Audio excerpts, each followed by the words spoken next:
iyo virusi ituruka ku mbeba ishobora kukwica mu gihe gitoya utabizi.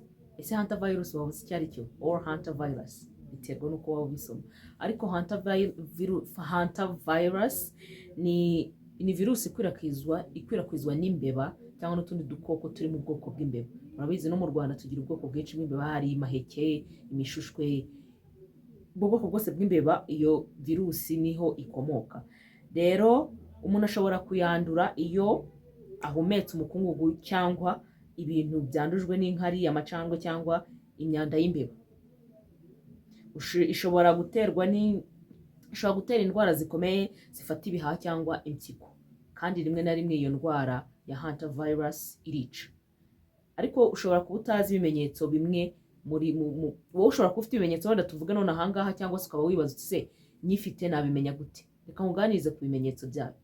Ibimenyetso 10 bisa nkaho bifatwa iyo umuntu wese wayifashwe asa nkaho aba afite by'ibanze cyangwa ibyo ugomba kumenya. Icya mbere ni impiswi. Mwabonye ko virusi nyinshi na za Ebola n'izindi nyinshi, impiswi ni ikimenyetso akenshi kiba gihuriyeho ku ndwara za virusi. Umuriro mwinshi nawo uri mu bintu mu kimenyetso cy'ibanze kuri virusi mbi iri dangerous. Umuriro mwinshi, kunanirwa bikabije, kubabara imikaya, kubabara umutwe cyane,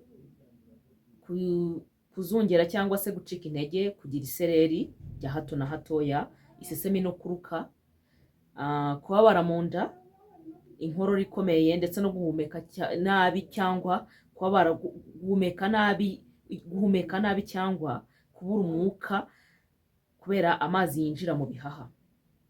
Iyi ndwara njye nkimara kuyimenya numvaga imeze nka coronavirus, kuko njye narwaye coronavirus delta. Njye narayirwaye, nzi ukuntu ibabaza, nzi ukuntu imera, ariko iyi iratandukanye. Iyo igufashe akenshi yataka impyiko n'ibihaha, kandi niba ari ikintu kigora kandi kinahenze kwivuza ku isi, ugomba kumenya impyiko nazo zirimo. Amadialysis, ibintu nk'ibyo byose birahenda. Rero kugira ngo uyirinde cyangwa se kugira ngo use nkaho ushyizeho protection kuri iyo ndwara, irinde gukorakora mu mahurunguru. Ntabwo ndi kukubwira ubwirinzi, ndi kuvuga first aid cyangwa se ikintu wakikora kugira ngo usa nkaho uri kuyirinda. Ikintu cya mbere ugomba kwirinda gukorakora ku mahurunguru, kuko twese turabizi hano mu Rwanda cyangwa se muri Afurika muri rusange, imbeba ni ibisimba nyine biza mu nzu kurya ibyo kurya dufite mu nzu cyangwa se kutwangiriza.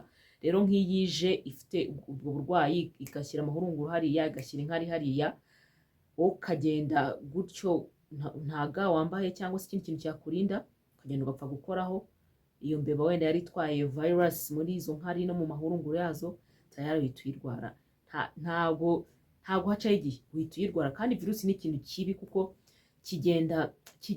kigenda ku muvuduko mwinshi, ariko amahirwe ahari akenshi iterwa n'imbeba. Ntabwo ari contact n'umuntu, ntabwo uzahura n'umuntu ngo uhite nyine direct. Uko yaba imeze uhuye n'umuntu cyangwa se wanayikuriye ku mbeba, siko byaba bimeze nyine, ntabwo biratandukanye. Ubwo iyo ukuye ku mbeba, kuri uwo mwanda w'imbeba, ahantu imbeba zikunda kujya, ku mavumbi, ahantu nyine hari amavumbi, hari ukuntu usanga imbeba zarakoze ahantu nk'indiri. Rero aho hantu kuri iyo ndiri y'Imbeba irinde gukoramo, irinde kujyanamo intoki gutyo gusa, urinde